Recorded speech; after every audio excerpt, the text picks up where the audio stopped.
Alright, this is how to change the rear strut inserts or springs. Now, the way I do it is you need to disconnect your bolts at the top and drop this thing down low enough that you can actually swing it out here. Then you can get at everything. So on the inside of the car, in the back, if you've got some of the later Z's have this cover, but your strut will be right here. The bolts were sticking up here, the threads. I like to start out by just cracking this loose a little bit, make like one revolution on the center, but don't take it out all the way or you'll end up with a big mess. And then take these three small nuts completely off, and then go underneath the car, and there's a lot more to disconnect. So back under the car. Now, if you try dropping this thing down, there's several pieces that are going to hold and not let it go. You're going to want to disconnect this piece I've already taken off. It's for the parking brake cable. So take that down. Take out the entire end link for your sway bar on both sides. Disconnect these 4 bolts all the way around your half shaft.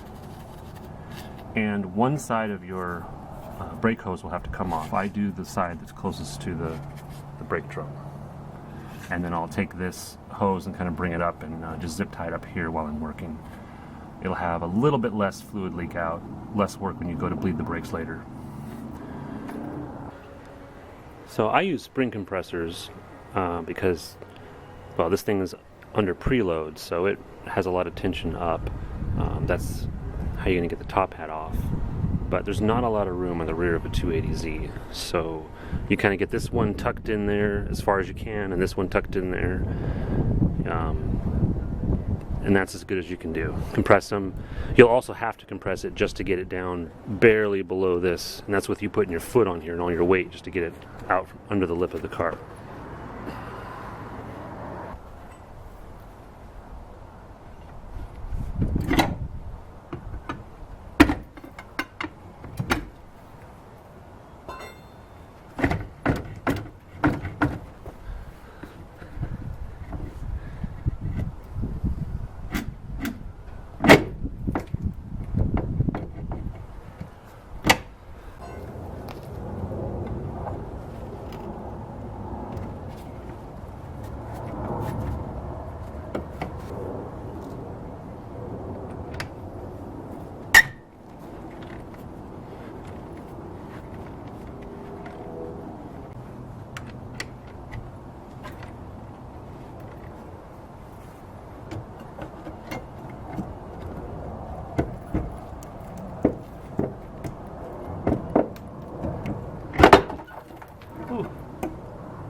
There, that's what you want.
So I was having some trouble with the axle not lining up when it was, this was up in there but not all the way up.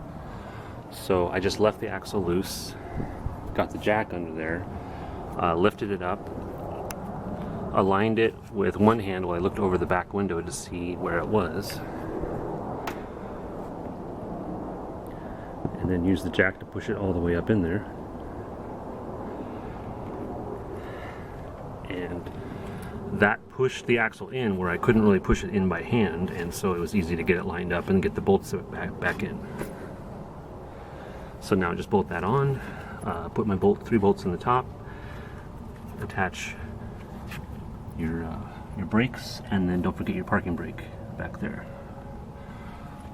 For my car, I'm going to go without a sway bar in the back for now, but you would put those links back on and replace your bushings at that time. And that's about it. The 3 bolts at the top inside the car tightened up. Got the brake line down there tightened up. 4 bolts around the axle. And then your little parking brake cable back there. Not too bad. Do the same to both sides. Now, I didn't have to use any spring compressors because that one sets loose in there because it's a drop spring.